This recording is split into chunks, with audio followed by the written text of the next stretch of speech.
I had situations when you then see the guy first time, Jesus Christ, I would not have hired. An environment made you question whether you would have hired them.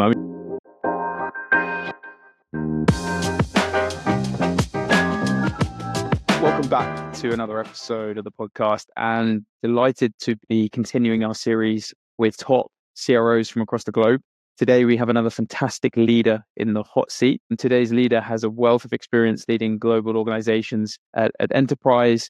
He was the former chief revenue officer at Spryker and in his current role, founder and managing partner of Edventure Capital, which specializes in early stage investment and go-to-market support and advisory services. Welcome to the show, Edmund Frey. Hey, Matt, thanks for having me. Looking forward to our conversation. It's always great to reflect what has happened and what will happen. Looking forward to the discussion today.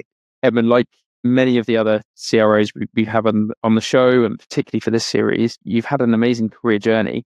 Before we jump into today's topic and talk about resilience, productivity, and in particular ramp time, which is front of mind for so many, help us understand. I mean, how did you get here? Give us a quick backstory on your revenue career journey today. Excellent. Yeah, I'm not going to start with the cradle, but I think the most important switch in gears was from a normal job in project management in the electronics area, 1999, when I shifted gears to focus on what I can do best, at least back in the days, which was sales. I started my career as now it's called inside sales rep or SDR, BDR. It was a combination of all and had a full track of all positions towards the CRO through companies like BA, now Oracle, a startup like JBoss, 13 years of Adobe building the German and the DACH market area as a sales leader, moving over to SAP, where I was heading up the whole customer experience, in which the final role you mentioned was Spryker to build out a German startup into a scale up for internationalization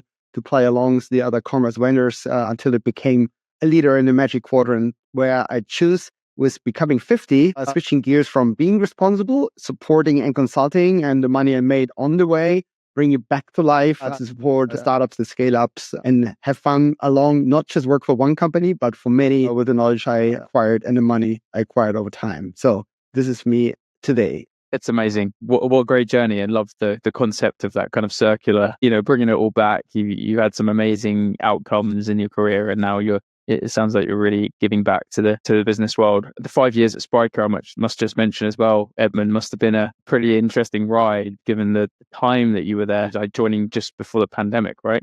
Yeah, a month before pandemic. And there's one book before we dive in I recommend for any job change. It's called My First 90 Days. I use this for a couple of roles, which prepares you very well of how you want to be seen, where you focus on and really create a step-in plan. We talk about ramp up later. But this is what I highly recommend for yourself or for leaders, which I brought along to Spryker, but I have not planned for a pandemic hitting a lockdown and what followed after. I mean, we've been all through this. And then I think that was my first experience when a plan hits the fan. In the minute you try to go after listen, learn, leverage. You might also know that model in ramp, which were still in learn phase. I couldn't even apply nothing and had to restart everything. And nothing was a given, So the book of experience, I turned the page and it was freaking blank, which was nice in a way because you had to learn while you run. So quite interesting. So the rule book, the playbook went straight out the window. Yeah, exactly. I remember like yesterday when Boris, the CEO, took me aside and I still tried to keep my plan rolling. He's like, Eddie, there's no plan. We need to roll while we walk and run. Interesting, but I must say the good thing we back in the days as a young company, we were super agile. What came in as a very benefit and propelled us through the roof immediately was you don't need to have offices everywhere. You don't need to be around when there's a lockdown. So you can talk to anyone and make business everywhere. That's how we initially, from the core market DACH, where we were German, Austria, Switzerland, we propelled in all regions of the world, which gave the foundation of the growth Spryker is still having today. So US, Asia Pacific, even South Africa, or to the UK. Nobody was asked to send your troops and present there. It could be all done online. And I remember when we went from 1 or 2 customer meetings to prepare from a week because you go on site and you try to bundle for whatever. I go to Paris and I do 4 meetings there for 2 days. That makes sense from the cost perspective. They all went to 8 meetings a day. Can you imagine how much acceleration you have as a company. And yeah, that all went through the books, of course, into our growth momentum. But it was also a tough time to figure out how can you steer your day through when you work without breaks. I mean, Matt, you might have experienced the same in your areas, but it was quite impressive from 1 month plan to no plan to redo everything and then propel what I was just giving you. Yeah, it's so true. I quite often speak with leaders who say that, they've got AEs who have now had 5 or 6 years experience, but they've only ever worked in that post 2019 era.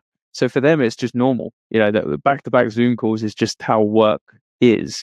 I remember early in my sales career, it was exactly the same, right? It was meeting at the hotel close to the client's office, preparing, printouts of your proposals. It was a very different world. Yeah, no, you could clearly say there's two downsides to this when the world started to become normal. Can you say this? Because there was then the supply chain issue, the inflation issue, the Ukraine war. So we've always been in alarm. It was the biggest roller coaster ride from external to still bring a startup to scale up to growth to where it is today. But what clearly told a story, and I only recognized it when we started to go back to fairgrounds, when we had hired reps, young reps, because you also had to look where do you get your resources hired from. Nobody wanted to switch when you're in a home office and the risk and all of that. But we had young, talented people. Once we had our first fairgrounds, people didn't know how to behave. They've been introverts. They've not been the typical sales. Totally interesting. I had to do the speeches like back in the CBIT times, like team, not hanging around in groups with yourself. You need the customers on the floor. You need to drag them in. You have to. So we had to teach the basics of how to sell in person to people who are brilliant on the phone or by Zoom calls, as I said. I mean, quite some time. And also SDR, BDRs, I mean, they've been only at work from there, not even sales. They've only started working from home. They've never worked in an office environment. That was quite interesting. Interviewing from distance. How do you acquire a full-fledged US team when you not see them for the next 1.5 years in person at all? It all been quite interesting. We had to find ways to do assessment, to understand. And I had situations when you then see the guy first time or girl, doesn't matter, in person, like, oh, Jesus Christ, I would not have hired, or good that I hired. So both ways, but it's a total different thing when you see each other in person. The fun story when you see each other first time, and I'm not the tallest, and people think of me, I'm the boss. I must be tall, but I'm not. I'm 170 centimeters. And they're like looking at me like, oh, and I'm like, wow, how tall are you? That was great times. Yeah. And not only in that, you find other surprises in person. You not see online. So I think the mix of see each other, especially if you hire top leaders for top roles, and I really force myself to see them in person for make a double check after all. Yeah. It's super interesting. You mentioned there that there was some candidates or hires that being around them in an in-person environment made you question whether you would have hired them. I mean, I was curious, like what types of attributes or characteristics made it come to? I think it's just being long time in sales. I think still people buy from people. I mean, there's a lot of discussions around efficiency gains by KI, and we're not yet done fully. We don't know and fully understand. And maybe after singularity, it even doesn't matter anymore.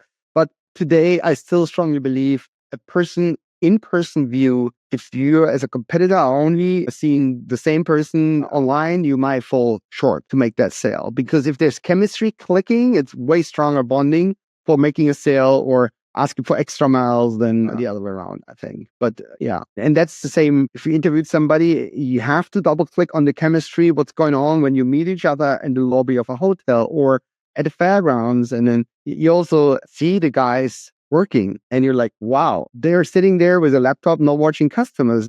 What is sales in your perspective? Is it sitting and waiting, or is it like reaching out, grab the customer, try to get into a conversation, find out how you can sell your product? Is there a problem statement you can snap in and make a sale? So these are the things I experienced, interestingly enough. And I had to take actions. I had to switch one or the other after all, because it didn't fit.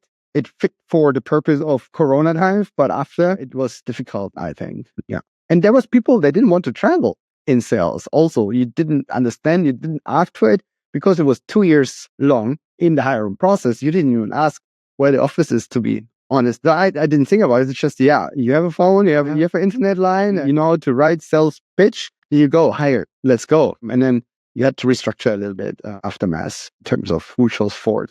Like 6 hours to the airport by car. Okay. So you never see a customer in life. Maybe not for long. Yeah. It's super interesting how you touched on something there around how the profile may have changed for many organizations in terms of that kind of higher volume remote seller, and how we're coming back into this world where perhaps buyers are craving more of that human interaction. That's a really interesting concept that I hadn't thought about. Me neither, until you have it in front of you. And I think that's what I mean. Turning the page of experience, it's blank. You have to find out like what's the real thing for now. And I think on the way forward, when we talk artificial intelligence or revenue operations, which includes marketing now to be measured by the outcome, not by MQLs, there's a lot of change still going on. How sales, the art of sales, how I call it, is changing. It's an ever changing, but it's faster than ever. And also on the buyer side, they're also changing rapidly, which is, I think, talking about hiring profile. If you not hire a flexible, open-minded person, in the end, you will fall short. If you have somebody who has been very successful in selling in the past, might be very unsuccessful in the future if he tries all his success to be repeated. I've seen that. The major troubles we had the budget, so we could hire high and very senior people, but they've been the most lacking one to deliver successfully during pandemic time, and also caught up on the way forward, because I'd rather now hire a younger, more flexible guy who's tend to even be less expensive and learn along with him how to sell the product best in an ever-changing world. I think that's my profile if I consider my advisory hirings, which was, I think, 10 years ago, total different. You wanted that one kingpin everybody can look at who does the double-digit million big deals in target selling models. I think a lot of that is not happening that way anymore. Super interesting, Edmund, and worth, I guess, sort of challenging that with the context you're operating in. The flip side of that is we are seeing some leaders now thinking, actually, for us to make the step up in deal size, we actually don't have strong enough capabilities in-house. It's going to take them too long to ramp up to the level we need them. So therefore, we're going to go and hire those external experts. Yeah, it can work out. I think it's strongly depending on the vertical you sell, the product you have, the level of complexity of a product, which it might not be true what my statement was. If you have a single-sided product with a clear value statement and a good differentiation, you don't need the most senior guy to sell it more on a personal side. You can have a wide range of demand gen activities to drive lead income, solid lead income, and then have, let's say, less senior or the mid-range sales reps to close. If you are in a complex sales like Rocket, maybe that's too big of a thing, but if you like into custom experience and you have to weave several products to bring a solution to the problem statement, and then you're more in a project managed way of selling, which leads to big ticket size, but over long term, then you need somebody on a senior side to steer that through. Internally, the partners you have to have, as well as to the customer. Typically, there's a lot of people involved in such a deal. And then there needs to be empathy, there needs to be understanding of the overall process of driving such a huge thing, and also have a clear drive to close in the end, which is also seniority level-wise. Hey, really looking forward to unpacking this topic today and diving deeper. We kind of danced around it a little bit there in our opening ambles. Pretty much every CRO that I'm speaking to at the moment, irrespective of ICP deal size and what they're selling, who they're selling it to, they seem to be asked or tasked by the CEO with bringing in a bigger number this year, and oftentimes being asked to do that with fewer sellers and fewer resources. Ramp up time is therefore really important in terms of any team members you don't yet have productive. How do you get them there as quick as possible? I guess just to kick things off, Edmund, help us understand, how do you think about ramp time, and also in that context that we're operating in? Yeah, maybe to lead in that topic, most of the quote plans I've designed do not well incorporate the ramp time, whether it's from investor top down or then CEO, CFO, which it is always too short in terms of what you plan and what reality kicks in. And then it's also a combination of existing pipeline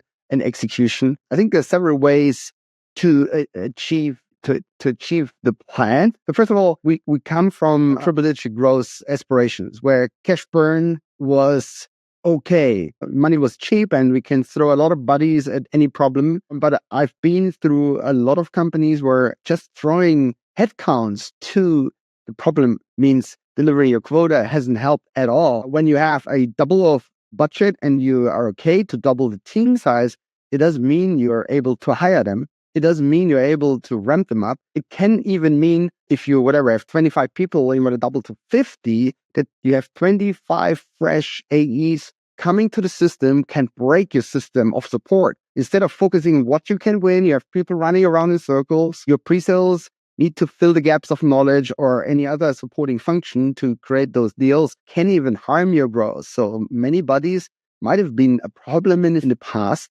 which you get rid of. You don't have enough people. So you need to think how to be more efficient. I think is the right state at the moment, which first of all, it is clear that you need to shuffle your pipeline where you're most likely to win reps are.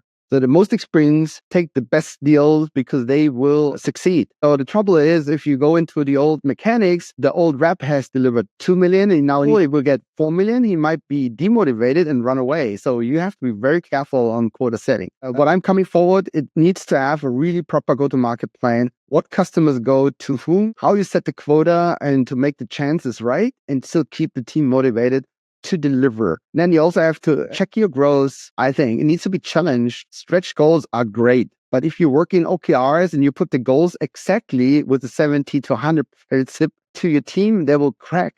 So they need to have the same chances as the environment overall. And I think if the plan is made smart enough and well enough that way, the ramping is clear. You will have the not low-hanging fruit, but the more stretch ones, the ones to learn with, where the risk to lose is high anyways. It's more a learning environment for the ones to be ramped in. And typically you would twin people. So I've seen, and it's a bit more costly on the plan side, for sure. If you team up a very senior person from successful with a very junior one, but still give him a piece of the quota that he's interested to help the other person, right? So crack the code of AEs are individual. To team them up in some ways in a good vertical has helped a lot. And then also have the same goaling across the full function org chart. I've seen too many plans where sales is the punished and marketing, I already made a statement, is cheering on MQLs. So they create leads, which cranks the organization. So if you see a fairground with a barista on the booth, I wouldn't apply for that one because this means you will have to call 90 people who drop their business card out of 100 for getting a coffee and they're not interested in a brand or nothing at all.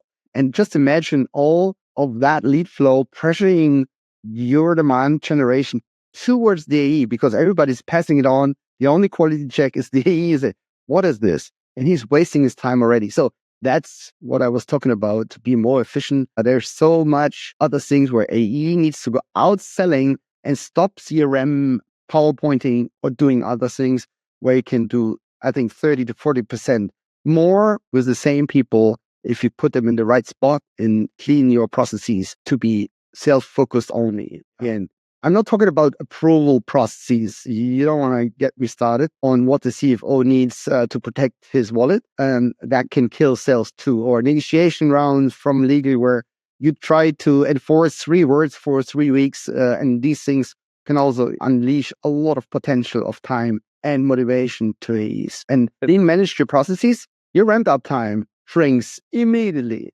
by far. Because if you, clean your house by 30% of processes, that's also 30% less ramp time.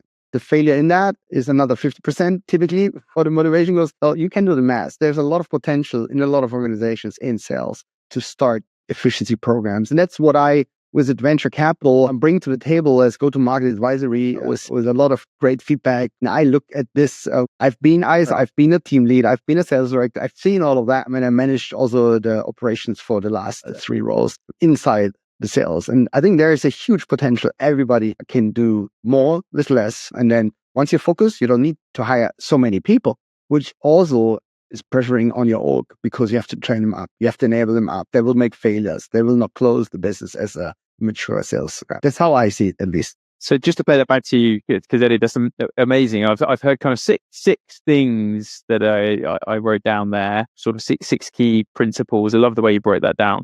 The first of which I heard was all around getting that hiring profile right. So making sure that you're bringing the right capabilities in, number 1. Number 2, I heard was just be careful about bringing too many AEs in at once. You can break the system. And you obviously spoke there about the training investment that's required as well. So kind of steady hiring was the second. The third was making sure that you're focusing your resource most effectively. So make sure you've got your strongest reps on your best deals. Number 4, make sure you're really careful about quota setting from the get-go. Very easy to demotivate reps. 5, which was really interesting, which I want to come back to, with talking around OKRs and making sure that you're communicating the objectives to the team in a way that doesn't scare the shit out of them. And then 6 was making sure that you're twin ramping. So you're pairing up the reps and putting the teams in verticals. And then 7, to wrap up, was better processes, making sure that your team are spending their time effectively. I'd love to loop back round and unpack some of those 7. I think that we can almost make a blog post out of that as the kind of 7 ingredients to a more efficient ramp. Where do we get started? I mean, if we were thinking about those 7 areas, what would you put top of the list if, as a CRO? So environmental quota setting is very much key. Like, how do you group or cluster customers, and how do you put your quota and your plan out that people work together? So I think that's this is where the most of your brain should be put at in the beginning of a year. And it shall be fair. It shouldn't reflect OKRs, which is 70% equals 100.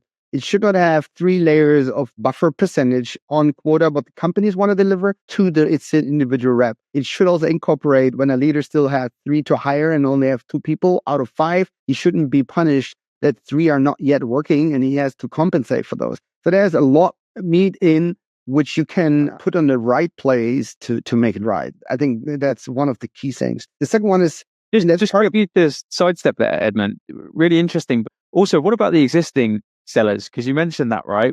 How do you equip and enable your leaders to have that conversation with maybe a pretty solid AE who's had a 1.52 million quota for the last 5 years? Now all of a sudden you're asking them to do 5 mil. How do you equip them to have that conversation and the inevitable pushback? But that's what I said. It should be recognized that somebody might be able to overdo. Maybe you want to cut on the accelerator. Sounds awkward, but I think it's better to still make the 100% plus and help the company grow in times where we are. When I think we have way easier times, we can reshuffle all of this. I'd rather have a smaller quota and somebody is more successful, but the acceleration is put a little bit down. I'm talking X3, X4 times. Yeah. You can still have whatever, 200%, you can kick ass. Or you cap it somewhere. I mean, there's some rules, regulations. You need to understand the P&L, what you can afford and what you can't. I've also managed that marketing will be incorporated in those areas of success. They're not paid on MQL, or they have a steady salary. They can lean back all year. No, they're also on a performance-based payment, and they are interlocked with their impact they can have, whether it's to a vertical or a region can be discussed. But I think that's where the most team-based, it shouldn't be a CEO, CFO-led quota setting. It should be, we as a team, that's the number.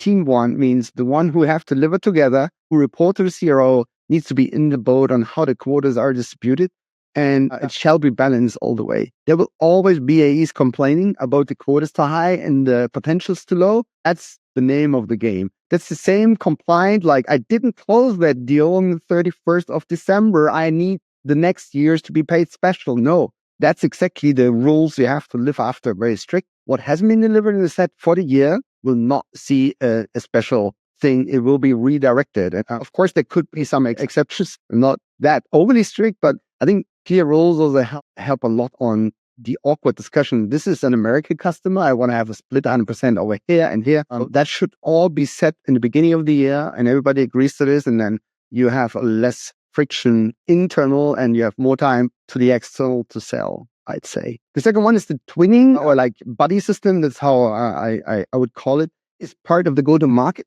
that people are already knowing when there's somebody hired, and they will be part of the interviewing maybe even.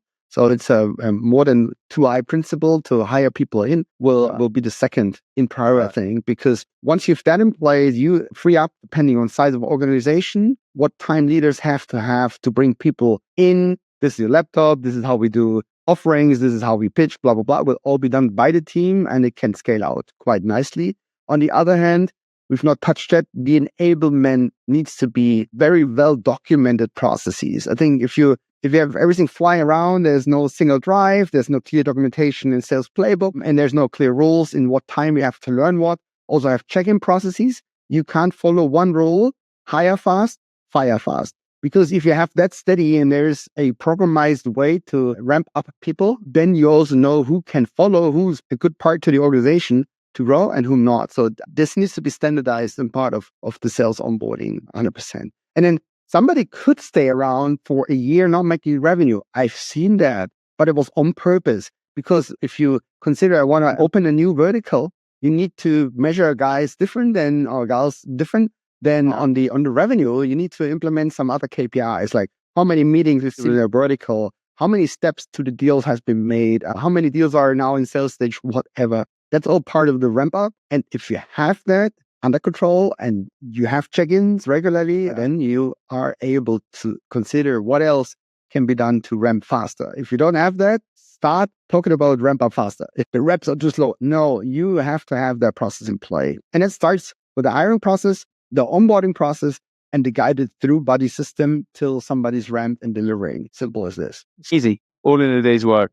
In your experience, just a quick one on the onboarding process in particular, and love to loop back around to talk about hiring before we close. What have you seen work most effectively, like in terms of who owns that onboarding process? Should that be centralized enablement that have laid out a structure? Should it be the frontline manager that's been involved in hiring the individual? What works best in your experience? It depends on the size of organization. I got to be careful. If you look at an SAP where you have enough people, I think a centralized enablement org is the way to lead. If you have a COO or a revenue operations lead, he is sitting in his org because he also owns the processes and the KPI measurement. I think it's a split way. Of course, the hiring manager is the ultimative responsible person, but there should be a flawless process to support him because the frontline manager has to manage the sales and not an onboarding of people, at least from my perspective. He will be the one to be responsible on the development of the person, which means from day one, but continuously. So there's always forgotten or thinking if I've onboarded my new employee and then 3 months gone and then they stop development discussion. They stop like, how are you? They stop on where are you? How can I still help you? And then I think that comes with the obligation of people leadership. Then you have to take care of your team. How is my team doing? What are the motivational factors? You can use Myers-Briggs or STI or other things where you regularly check in half a year latest on who's where and what position in my team. And then also on, let's say, at least bi-monthly, better is monthly, we'll check in. How do you feel? What do you need? What else in development? And that's the responsibility of the frontline person. If you look to the enablement process, there's several areas, maybe with several responsible persons. If it's about product knowledge, that should sit in product and they have the great material to understand why is it the best product? What's the value proposition? How do they differentiate? What competitors do I have? And what are the silver bullets to win over them? That's the product team or competitive marketing in a way. And then you have the processes, so the COO area or the process area will know all this. How do I do CRM? How do I get the offer? How do I do a pitch? Where's the pitch deck? Maybe product, but also they need to control this pair. Then human resources should know what are the salary raise process, all of that. In the forms process, how do they do sick leave and stuff like this? They need to take care. And then again, enablement, if you have big enough, is the arch of all what I just said. And that's in a proper tool. There's enough tools on the market. SAP is selling that, Workday is selling that, how to run a company based on automation of all what I just said. And the new employee will just start, policy through some curriculum, some tests going on. The front line manager, the first line manager to the person is responsible to check it's done or not. And there will be alarms or some alerts if the person's not succeeding or not following through, and then you have to take care. I love the thinking around how you systematize the process as well. And you spoke about how important process was and making sure that as the reps are ramping, they're just not spending dead time, if you like, on those broken processes. Yeah, I've also experienced in companies I'm not naming in my career, they take the sales that just hired and 4 weeks you don't see them. That's also not the right thing to do. They're just stuck in, I don't know, somewhere in US in some boot camp and they've never seen a customer and how things are pitched. It comes with sometimes totally wrong understanding because it's whatever. For the US market, it works, but not how we do it local.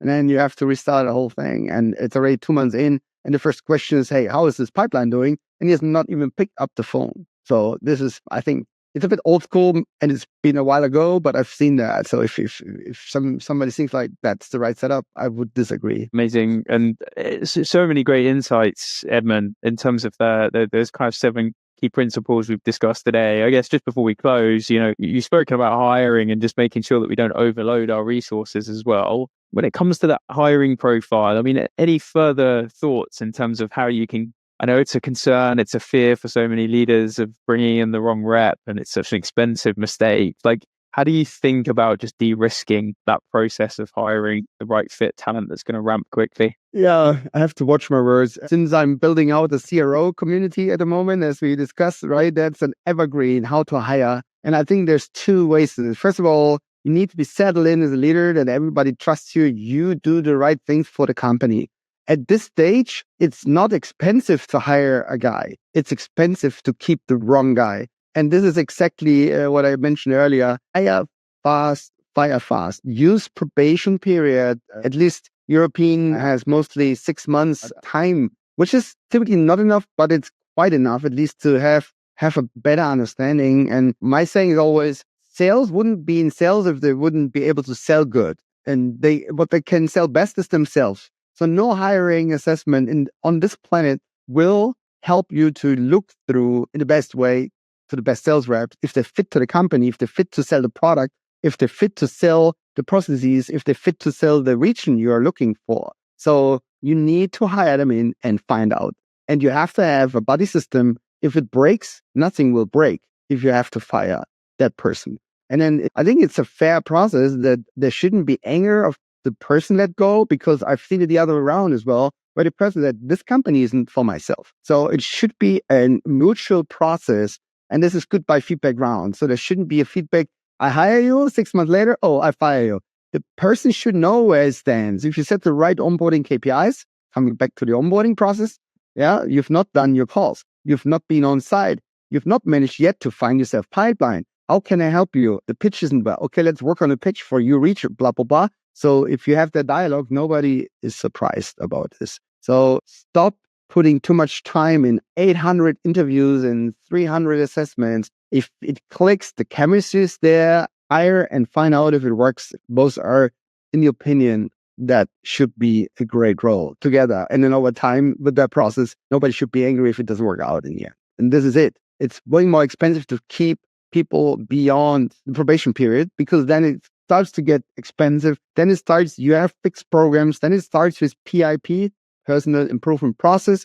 It's a waste of your manager's time who has to roll strongly. You see yourself at court anyway, because lawyers are there to be paid for making longer and more expensive. So that's the time you watch to do the best out of it. Yeah, at least that's my philosophy. Yeah, hire them in and see how they work. Yeah, have a pitch with 4I principle, have 3 interviews, the boss interview, side interview, and a total stranger role to interview. And this is it. If all 3 agree, great person fits the company, attitude seems to be good, and his pitch was well, then hire and start working before you run around as an empty slot and you never find a person, or you keep it forever if it doesn't fit. Hey, this has been another fantastic episode. Evan, really enjoyed the conversation. I think there's at least 10 more topics that you and I could tackle. It's all we've got time for today, unfortunately. Love what you're building on the CRO community side of things. I'm sure there's plenty that will listen to this and will also read the thought leadership piece that we're collaborating on to be published at the end of Q1 2025. Assuming LinkedIn is a good place for people to reach out to you? Absolutely. It's Edmund Frey at Edventure Capital, GmbH. We still work on the logo and the CRO to CRO community. It's brand new. We got 10 core people and we're rolling fast. I have 10 more applications at least per week coming in already. It's on my website, but we not accept yet any other member until we have the foundation laid. But throughout the year, it's going to be great. It is a missed topic that CRO can talk to CRO in a secret spot. No employees in, peers in, and the most important one, when I'm at CROs, I always had an investor or an equivalent on the table where nobody talks about the real shit because everybody's so great. It's not a safe spot. So that's the vision I'm driving here. Also to share tools like what I mentioned, how to do best quota planning. What's the tool? How do I do account planning? What's the best tool? How do I have a close plan working real? What's the best tool? So we have a bunch of tools ready coming from CROs to CROs. So yeah, I look forward to that initiative. We finally got started at the beginning of the year and it's rolling fast already. That's awesome. Great stuff.